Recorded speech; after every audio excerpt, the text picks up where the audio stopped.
Man, call me a shill for big Leigh Whannell because I saw people absolutely hating this movie, but I actually thought it was fine. Like, good even at points. Not a masterpiece like Alien. I'm not saying it's, you must watch it.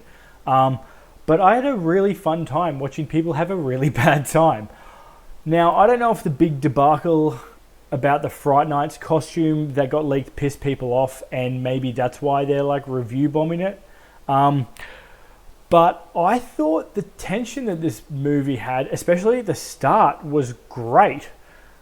Now, this is on VOD now after a poor showing at the box office, so if you did want to go in to this, it's quite accessible. But yeah, I love werewolves, right? I am a big fan. I have a giant werewolf tattooed on the back of my leg. I love them that much. But just to temper expectations a little bit, because I think that could be a reason why people hated this so much. This is not like a Dog Soldiers American Werewolf in London style werewolf, right? This is somewhere between the 1941 Wolfman and The Descent. Like the creatures from The Descent. It's fucking gross. This is a man inflicted with a disease. This is not a man who can turn into a wolf. Even though I am a big fan of the bestial American Werewolf in London style werewolf, like that is my favorite type of werewolf. But this is not that. So just to temper your expectations going in, you will not get that werewolf. This has a really fantastic opening scene that it had me white knuckling. Like the opening scene to this movie, I think is the strongest part of the movie, unfortunately. And it's shot in broad daylight, which is hard to do. But this is, if you like movies that basically illustrate a slow descent into madness, sort of like The Shining or The Fly or the new Candyman, it's sort of in those veins. So if you like that, you might have something to like here. Starring Julia Garner and Chris Abbott, Wolfman takes place in modern-day San Fran, where struggling writer Blake and workaholic journalist mum Charlotte and their cheeky daughter Ginger. I see what you did there, Lee. Is her middle name Snaps by any chance? They're trying to play happy family, even though it's really clear that things between Blake and Charlotte are not good. Blake has quite a chip on his shoulder because he was raised by this really hard-ass hunting survivalist sort of dad, and he is trying to make a real effort to be there for Ginger and sort of go the opposite way, even though you can tell he's got anger issues from it. Now his dad's been missing for a really long time, and no one knows what happened. Charlotte has a strained relationship with Ginger because work is taking pretty much all of her time and effort. When Blake receives a letter from the state of Oregon basically saying that, hey, your dad's been declared legally dead and you've inherited his hunter's wet dream of a survivalist cabin in the rural backcountry of Oregon, the family decide to sort of make a holiday of it and go and pack up dear old dad's stuff and try to, spend some quality time together. Unbeknownst to them, there are more terrifying predators than bears and wolves in those woods, and maybe they should have opted for a nice resort stay instead, like I would have. Let's start with the good. There are a few things that I really liked about this movie. There are multiple scenes of gore in this movie, and they are done practically and fantastically. They're so fucking gross. Everything's sloughing off. There's bone and there's sinew. It's very gross. Big fan. Loved it. Arjun Chutin, who did the makeup effects, apparently studied under Rick Baker and Stan Winston, so he's got a really decent FX lineage. And like I said in the beginning, there are some really tense scenes in this movie, especially at the start. The scenes involving the creature stalking the family and around the cabin. I think Whannell did something really clever where he took the Jaws approach to this monster, where he didn't show too much of it. He didn't show heaps of it, so you weren't, at least at the start. And it is tense. There are scenes where something's fucking off in the background of the shot stalking the family or, circling around there. Where it does that, where you only see the creature in fleeting moments, where it run past a window or a vague shadow in a forest, that is where this movie is at its best. I also love that there's a really slow ratcheting up of symptoms, right? This movie takes place over one night. Like, it's all shot and done in one night. And you see every stage of the illness. Every stage of the affliction is there. It starts off as like little muscular tweaks and changes in Blake's sense of smell and this weird warped, almost like a thumping in sound design. They all worked for me, right?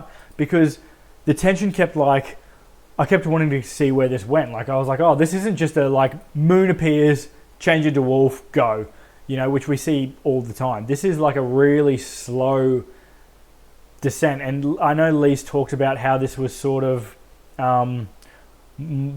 the lycanthropy was modeled on ALS, I believe he said. So that makes sense why he did that. And Christopher Abbott plays it really well. It feels like a degenerative disease. Julia Gardner, no surprises, she's fucking fantastic. She's terrified. She's doing her absolute best as a mum. Even though her character does make a few decisions that I didn't understand given the circumstances. Like, I was like, why did you do that? But there's going to be stupid decisions in horror movies. I try my best to call them out when I see them. I really like the rural setting for this one. Like, it is shot in Mangaroa, New Zealand. It's fucking beautiful. One of the most beautiful places on earth. Very Lord of the Ringsy. So it's an absolute delight to see that on big screen. There are also a number of really clever camera perspective changes that are fucking phenomenal. Like, it's a bit talk to me style, like warping. It's really good. If you've seen Upgrade, I love Upgrade. It's one of my favorite movies. It's so good. If you like action horror, go see Upgrade. It's another Leigh Whannell movie. But the camera pivots are sort of the same as he does in Upgrade. So if you like that shit, you'll probably like this one. Apart from the Fright Night debacle, there are some very valid criticisms leveled at this movie. The first one being that the first half of this movie is by far the strongest, right? Like, I would have loved to have seen what this movie could have been if it was just a creature external to the family, like trying to get in and, get into the cabin and get the family. Like, I feel like that would have been a stronger movie. I understand that is not really the Wolfman, but still there would have been family ties there. It would have been good.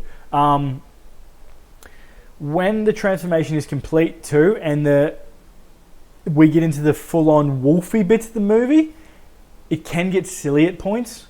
It does lose a bit of its punch, right? Like, because once again, it's a weird-looking creature. I don't think the design's bad. It's definitely just not a werewolf we're used to. But it does lose, it does get a bit silly. There's some fight scenes and some, Crouching Tiger, Hidden Dragon jumping that I was like, wish I hadn't done that bit. I don't know what it is, but there's something about the writing that just didn't grab me I just didn't believe the relationship with the family.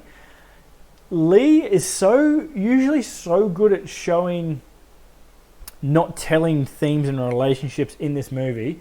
And the Invisible Man does a wonderful job of showing domestic abuse and the horrors of spousal abuse, and you believe all the relationships in that one, right? Like, every relationship in The Invisible Man, you fucking believe, they feel real.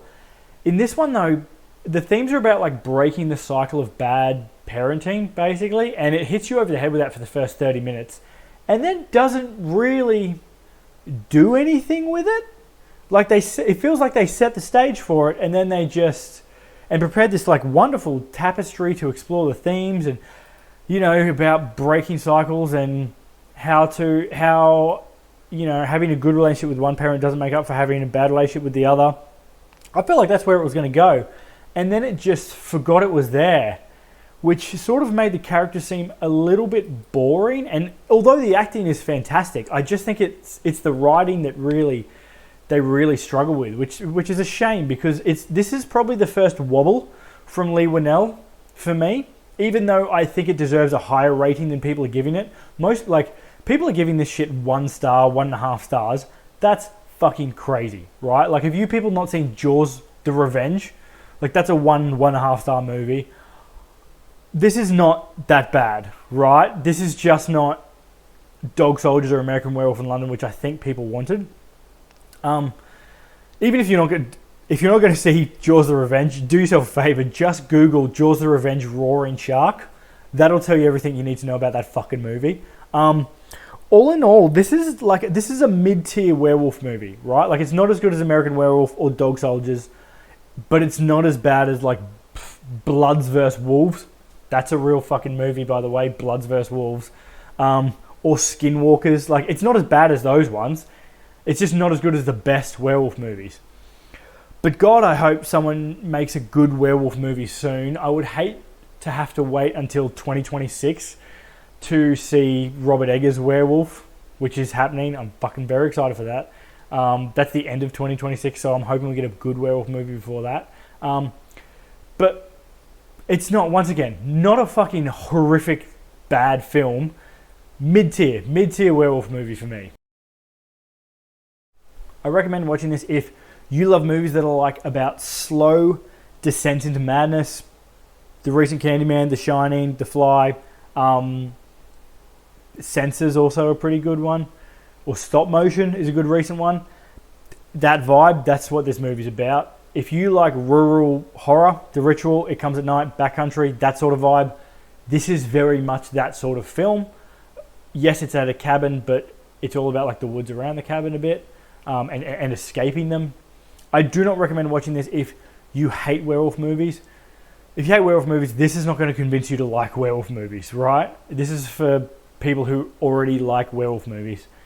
If you only like the big sort of werewolves that are more wolf than man, stay the fuck away from this one. Go watch Dog Soldiers instead. That's an underrated gem from the guy who made The Descent. But yeah, this is not bestial werewolves. This is man who has traits of a wolf. Now, if you like this movie and want an interesting movie that I think is really criminally underrated, I never see it get mentioned on anything, I highly recommend the Irish folk horror movie The Hallow from 2015.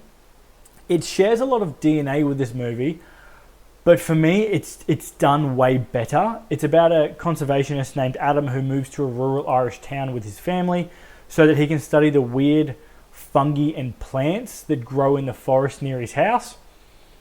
When they arrive, they're sort of treated horribly by the locals because the townsfolk are scared that they might disrupt what lives in the forest. They do, by the way. They do disrupt what lives in the forest. And basically we get a mix between Aliens and Troll Hunter, and it fucking rules. Go give it a watch if you can get your hands on it. I've got it's so good I bought the Blu-ray of it because I was worried that it wouldn't be anywhere. I highly recommend The Hallow. It's so goddamn good and never gets talked about. If you want a great werewolf movie that you might not have seen, I highly recommend 8 for Silver. Could be called The Cursed in your country. It's a fantastic folklore period piece about a greedy landowner who kills a family of Romani who are camping on his land. It's when they are killed, they sort of curse the land in their dying breath, and shortly after that, a mysterious beast appears and starts taking villages, and eventually the greedy landowner's son, he hits the roof. He decides to hire a hunter cross pathologist, because you could fucking cross specialize in those days, I guess, to work out what the fuck is going on and how to stop it. And it's just a really, really well done monster movie, especially if you like period pieces. Fuck, it's so good. Almost no one I know has seen this. It's crazy because Boyd Holbrook plays the hunter pathologist, and there are some like legitimately scary folklore parts of this movie. I love the design of the monster.